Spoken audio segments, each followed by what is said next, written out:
Welcome back to another episode of Chicago Cubs and Chicago White Sox Central. Sometimes we got to get used to putting the Cubs first because they keep winning and the White Sox keep losing. We're going to talk about both teams right after this. Welcome to the number one place for all Chicago baseball. Let's start the show. All right. Chicago Cubs and Chicago White Sox Central is your host, Big Bro, along with the other host, Pacman. We in the building, man. We are excited today. We're going to start off with the Cubs. Before we do that, y'all see right at the bottom of the screen, hit us up on the phone, 773-389-6954. Leave some voicemails. We got enough games in the season now. Y'all can call us and start talking about the Cubs and start talking about the White Sox. It's going to be good and bad. I already know. You can also hit us up at ChicagoBaseballCentral@gmail.com. And if you like what you hear and see from us, make sure you hit that like button, subscribe, and share. Pacman, you couldn't have even predicted that the Cubs was going to start off the season this well, though. No, but I mean, like we both said at the beginning of the season that the Cubs are better than people think. But this good, my guy, they sweep the Oakland A's. They're a bad team, but hey, you got to beat the teams that's in front of you. And they are winners of 10 out of their last 13 games, man. Let's talk about it. Yeah, you're right. I wanted them to be competitive. I wanted to see how the roster construction will go up against, especially the Dodgers and the Rangers. I wanted to see where they would get against those teams. But I'm impressed. I'm thoroughly impressed, man. And it's a trickle down effect from like the players. Marcus Stroman, big up everybody. You know, he putting those words of inspiration every day, telling this rotation is nasty. We got the best rotation in the league. And guess what? They is the number one rotation in MLB. Yes, and today we had Steele out there just taking care of business with 6 innings pitched, 4 hits, giving up 5 strikeouts, 1 earned run, and just 2 walks in the Chicago Cubs 10-2 victory. What was it, 12-2 after it was all said and done? Because they had to play the top of the ninth. So 12-2 victory over the Oakland A's, man. Them A's are bad. I look at the White Sox and like, well, at least we ain't that bad. Because Jesus, man, they are bad. But Steele is killing, Brody. He's got 11 straight starts with 2 earned runs or fewer. So obviously that goes back to last season, but he started the season off right where he left off. Yeah, I mean, and it's the work with John Lester last year. You know, we give it up to the guys, and he had the baby. And usually, when you have a baby and become a first father, you start a, different mode that you get into, different thought process. But the start of this summer, like right at the end of June, he started working with John Lester. He was afraid to throw that slider on the inside on right-hand hitters. He got a little bit different grip on it, and he's been lights out. Top 6 pitcher in ground ball, top 8 pitcher right now in baseball. What can you ask for? A prospect, homegrown guy who had the potential when they drafted him. Injuries derailed a lot of his career, but when he got up here, it was between him and Dylan Cease, and the Cubs prefer Steele over Dylan Cease. We see what Cease doing. Yeah, Cease the dog, but hey, your boy doing all right too. Still doing his thing. Doing all right too. Yeah, and they're on a better team as of right now. Eads Instruments, what's up, my guy? We appreciate you for always rocking with all the Central channels. He says, how are the White Sox without La Russa? It's not looking good. It's looking pretty bad right now. We're going to talk about the White Sox later in the show, but let's get into some highlights, right? Let's see. Which one? So today, load up the Hosmer home run. We first we're gonna go with the first RBI of the day from Ian Happ. High drive, base hit out into right center field. Swanson around third. He's in to score. Another laser for Ian Happ, and it is 1-0 RBI double. So there you have right there. Ian Happ got the Cubs started, and then pretty much that was the 4th inning. From the 4th inning forward, because it was 0-0 all the way to like the 4th inning, and then the Cubs kind of went crazy. After that Ian Happ situation, we had just all of this. 3-2 on the ground. Aguilar coming home, and Swanson scrambles in. It's 3-2 as Bellinger able to make contact and place it in a good spot. One out. Wisdom hits it well, right field. Going back, Capel. Capel back some more. It's over his head. In to score his hat. Bellinger racing for third. They're going to send him. Here comes the throw. It's cut off. And it ends up as a two-run triple for Patrick Wisdom the other way.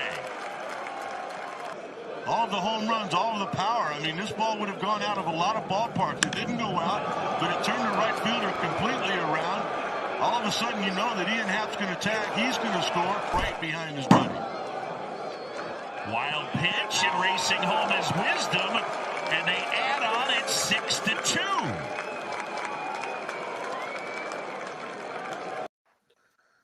Man, so like they just took off. They took off in that inning, man, and that's what they've been doing. They've been scoring in bunches, putting up football, scores, and it's been fun to watch. BLJ, the general, what's good? That's fam right there. He said the Oakland A's are terrible, so the Cubs handled business and destroyed them like they were supposed to do. The White Sox can't get timely hits to save their lives against a tough opponent in Philly. I agree with you. We're gonna get to the White Sox real quick. Real soon. He said, I'm more of a basketball fan, but Chicago Sports Center was something I enjoy watching. We definitely appreciate you, my guy. And then we got BLJ again saying, shout out to the Cubs hitting coach. He has done wonders making Ian Happ, Patrick Wisdom, and Cody Bellinger solid hitters.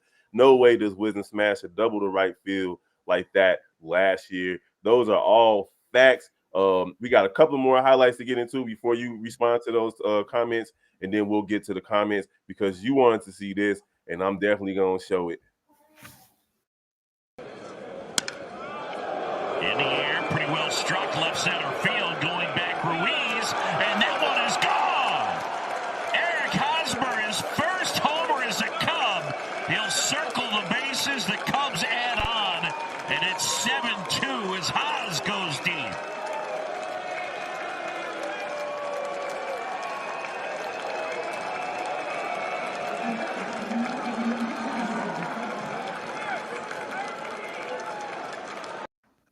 Hosmer took care of business right there, and then the Cubs weren't done. They were not done. This one, I don't got the highlights from the last two runs, but I'm gonna show y'all the last eighth inning score that they did. Drill towards right center field. That's going to split the gap, and it's going to bang up against the wall. Swanson is in. Happ is in. Bellinger will stop at third. No, he's coming home.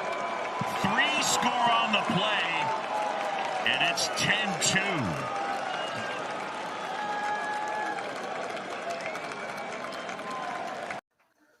So that right there was a base clearing double, basically just blowing the game open even further. The Cubs attack on 2 more in the 9th inning to defeat the Oakland A's 12-2. Man, talk about it, Brody. Man, what can you talk about? Like, one of your viewers just said it, man. Oakland is a terrible team, and they came in and took care of business. I said right before the series, this is the type of game could either be a trap or it could be a stat pattern. You want to have games like this where, you working on your timing, you working on your power. It give you a little bit of a confidence boost, driving the ball to all fields. But the A's are comically bad, man. I was looking at one of the plays when Aguilar fielded that ball and went home. Like, why? Yeah, Hold the ball, bad. man. Why would you do that? The fielding with Ruiz out there, I'm like, man, this is, A's is running out double-A players and single-A players. Journeymans, whatever they could to build a team, but they need to move to Vegas really quick. Real quick. It's on the horizon. And then you got the Cubs pitcher in general has been on fire. Stroman has been good. Wes Necky was able to get on track in this series, just like we discussed as well. It was the type of team he needed to face. And what I like is this double-digit hits again. It must be something in the California air. And then you also have excellent base running from the Cubs early this season when it comes to stolen bases. I think Horner is still leading the league in stolen bases. You got just base running in general. These guys are scoring from going from first to third, or even scoring from second base on a base hit. Things like that has been pretty nice to see for this young Cubs squad. Yeah, you got to attribute to these coaches that somebody mentioned about I ain't helping the hitting coach. You got to give Johnny Washington his credit because that's the one that kind of fixed I ain't help, especially hitting right-handed last year, and also when he went to see the eye specialist too. But he fixed him hitting right-handed and made him like a very very professional, very consistent hitter on both sides of the plate. So Eads is saying, hey, the Cubs was putting on a clinic. They sure did, but Oakland is just terrible, bro. And then we got watching the Cubs make two solid contact on 2 strike pitches and driving in runs with 2 outs is the key so far. They definitely been doing incredible with runners in scoring position. And my bad, my baby just showed up in the nude. It's the second drawer, the second one. Oh no, at the top, the second one from the top. There you go. Trying to get his PJs. But anyhow, they've been taking care of business and they've been killing with runners in scoring position. That's the total opposite of the White Sox, who we're going to get into in a second. And Stroman and Steele have been great so far this season, and that's without Kyle Hendricks, who's working his way back into the rotation in the next few weeks. That's a scary, scary sight. And if Wes Necky can get it together, oh my God, bro. Yeah, I don't know who you displaced from the rotation. If Wineski, the problem is he didn't have command of his slider for the first few starts of the season. He had it when he versus the A's. He had some strikeouts, and I think this is confidence building for him. Now, if he go on another dominant run or a couple star dominant run, Hendrick already had a simulated start. They say he looked really good and looked like he's ready for the season, but he was still aiming for a May return. I don't know what you do. I don't know what you do with this rotation. Just they're gonna have a fifth starter for sure. Are you going to 6-man? Are you going to 6-man rotation? Are you bumping Wisniewski out, which could be the case if he have a okay next start, or maybe middle relief type stuff for one of these guys. Yeah, I could see Wisniewski in the bullpen. I think his stuff plays up, especially the velocity that he gained and that slider. It's just that slider is just something special, man. It's just something that you want to see in that rotation, but I think the pitch mix that he has is causing him to hit chunks of his own. So it's not power. He's not a power pitcher. He hit you with that sweeper and that slider and try to get you out of off balance. Yeah, but now he got a power pitch. Now he throwing 96 miles an hour. He got a 94 sinker and a 96 mile an hour fastball out of nowhere. Nasty. It's gonna be great to see him continue to develop. We got to talk about my White Sox, man. Let's talk about them. It's been I got to talk some White Sox fan today too.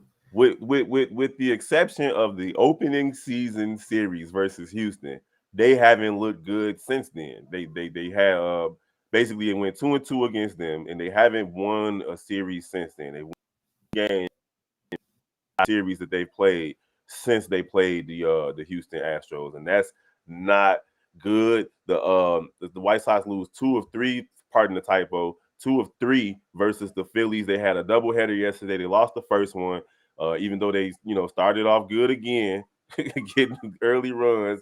They ended up giving it up, and then they ended up losing. Actually, no, that first game they actually tried to fight back, but ended up losing. Then they won 3-0, and then today they lost again. Lance Lynn was just looking terrible. He's having a rough start to the season. His game that he pitched yesterday was 5 innings pitched, 5 earned runs given up, untimely pitches. Like every time it was the 2 times that they scored yesterday early, that man gave it up on 2 outs. He gave up hits on 2 outs with 2 on, and on the first pitch. At that, like after striking somebody out, he just throw the first pitch, and that next hitter would get the RBIs. It just wasn't looking good for Lance Lynn. But Giolito looking good, man. He's like the only one. Him and Dylan Cease, they trying. Giolito looked really good yesterday in 6 innings pitched, 0 earned runs and 7 strikeouts. But man, it's not looking good. So my question for you, because they lost today as well.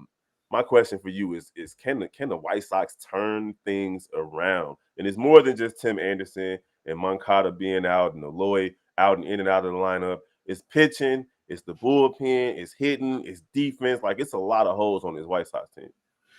Yeah, so they have to shake this team up. They need to, what you don't want to say right now is go do an early trade to repair some of these things. Like You have to, because you need consistency from all across the board, and you can't blame injuries, because injuries is untimely and it can always happen. And the same guys that have been injured the last 6 seasons are continuing to get injured. So you need to shake things up. You need to make a splash, let the other players know, like, hey, we need to complete this year. We need to get deep in the playoffs this year. So we're going to make some trades to do it. And I'm saying making a trade between May and June to right the ship. Demote some guys, bench them. You know, you got Jake Berger out here playing out of his mind right now. Out of his mind. Yeah, he just got up there. He's, mentally he was out of it. That's why he wasn't performing well. And now he's like in a good mental space after the injuries. And he's like this bat that they coveted for all of 6 years ago. And I was talking to a White Sox fan. I'm like, hey, y'all need to pull Eloy out of that run-producing spot. This man's slugging 400, 500. And what is he batting, like sub 200 right now, or right at it? No, he's like 185, I want to say. So yeah, he's sub 200. He bogus. Yeah, it's okay. You got to get people consistent, but you gave Eloy a spot that was manned by somebody for 9 years with the White Sox. Mm-hmm. It's the ghost of Abreu pass in this spot that you got to sit here and overproduce. One of the best clutch hitters y'all ever had on y'all team in history. One of the most professional hitters y'all ever had in history. And you putting this guy who probably barely in the last 5 seasons put together 2 seasons worth of hitting. So you're going to put him there and think he's supposed to come out the gate and hit, and it's not working. Drop him out that 4th spot. Put Berger in that 4th spot. Every game he driving in 2-3 runs. He killing him and Vaughn killing. Yeah, and look what they did. Benintendi, you put him in the leadoff spots. His whole season changed. What do you do when Tim Anderson come back? Do you put him back in the leadoff, or you put him at the number 2, or you put him in the number 3 spot? They putting Tim Anderson right back at leadoff. That's not going to change. Even though he's disruptive, he makes a lot of contact. He drives the ball the other way, and he's disrupt on the bases. But you gotta change the perspective of the Grafal. This is a totally different team. You come in here with the 2022 lineup that La Russa had, putting Tim at the top, and then I got some toys and I'm gonna put them here. No, make this lineup to stretch out to your best hitters, and overload your best hitters in the run producing spots. You got Luis Roberts, move him out the number 2 spot, put him in a 4th spot. Do something to spark this lineup. Robert then definitely came down to earth. He started the season off super hot, and he then cooled off a lot. BLJ, he says Giolito sees are solid. Lance Lynn will be designated for assignment or traded before the All-Star break. He is horrible, and I never knew the Sox would miss Tim Anderson this much. I don't know how you didn't know this. You knew that. You knew that. It's literally every season. It's like the last 3-4 seasons. He go out, and then the White Sox start losing. You missed him in 2020. You missed him in 2021 when you know they miss him every time. You missed him last season too, and the White Sox had a strong season all the way up until like September, and they fell off. But he missed a lot of games. Then he say Eads Instruments is saying, did you guys hear that Peter is pushing the baseball to change the name of bullpen to arm barn? That's hilarious. Yeah, I heard about that, but I don't know. They may change it because I don't know if y'all remember, a few years ago, they changed DL to IL, because of disabled list, because of mental, they didn't want to talk about humans versus animals. Come on, Peter, y'all read this. Yeah, Peter gonna get their way. Turn it to arm barn. Like, what's wrong with Peter? I feel like everybody that worked at Peter is named Karen. So pretty look, he said, I like Tim Anderson at the 2 spot. He started to strike out and make a lot of solid contact, having protection behind him with Berger, and Robert would help. And then you also put Berger should be in the outfield or DH every day. That kid is raking right now. If Eloy isn't cutting it, put him as a rotational player. I totally agree with you, BLJ, on that one. How are you going to put him as a rotational player? What you going to do? He's a DH type. You can't put him in. What you making him? A platoon like player? Like the way they got Gavin Sheets right now. Like, it's because right now, what do you put him at? Like, if you're gonna put Berger at the DH, then where do you put Eloy? You got to put him in the field. And so, and then, okay, but that means no Burger in the field then, right? Or are they going to play, every 3-4 days and swap them out or something? You don't need Berger in the field because he's probably worse than Aloy with the glove. And Aloy, man, he got in the last couple of times he got injured was playing out in the outfield, running into walls and stuff. When he had to go out for that week, he was playing right field. Like come on. So, and then he don't want to be a DH. I get it. Aloy is not a rotational player. Right now, you want him to get as many as bats as you can against tough opponents. I think right now to drop him in the lineup, drop him to the 5th spot, 6th spot, get his confidence back, start seeing different types of pitching. Man, if you even want to get a little sexy, you put him at the number 2. You put him at the 2 spot. Even though that's supposed to be your best hitter right there, that probably he might thrive there. But I think just that 4th spot and his connection with Jose Abreu from the last couple of years is probably weighing on the mentally. I tell people baseball is a real big mental sport. Anything can throw you off your game. So I don't believe he should be rotational or a platoon guy. That bat still playing the major leagues. He needs to be in a lineup every day, but just not where he's at right now. Facts. All right, man, we're going to wrap it up. We got the Cubs playing the Dodgers next, right? They're right back at the Dodgers. The Dodgers are coming to town to Chicago. And then the White Sox are playing the Tampa Bay Rays in their next series. They're off tomorrow, but the Cubs play tomorrow. And so tomorrow we should have a video up previewing the Cubs-Dodgers series. And then, of course, we'll do some post-game work because they're not going to be playing as late as they've been playing. Jesus, them games been getting over at 11, 12, 1 o'clock. It's been buggers. So it's been good, Pacman. Good to have you, of course. Always, it's always good talking baseball with you. We appreciate all the comments. If you guys like what you see, go ahead and like the channel, share the channel. Say any word on job plan. It's still up in the air on John Moran. He's a game time decision. The last I heard. All right, so make sure y'all follow NBA Central, Chicago Bulls Central, Chicago Bears Central, Chicago Sky Central, and the Cognac Gang, the Shy Bulls podcast. Make sure you follow us on all social media platforms. If you need to email us, you can email us at ChicagoBaseballCentral@gmail.com or hit us with a voicemail 773-389-6954 so we can do a mailbag episode. Real soon, we're going to do a live call of one of these games, Pac-Man. We're going to chill, crack a few cold ones, and then watch the game with the gang. Bet it up. All right, y'all. So we're going to see y'all next time. Peace. Hold on, wait. I think I got another comment real quick. Oh, yeah. It's all love from the fam. Appreciate you, Brody. Peace. Welcome to the #1 place for all Chicago baseball.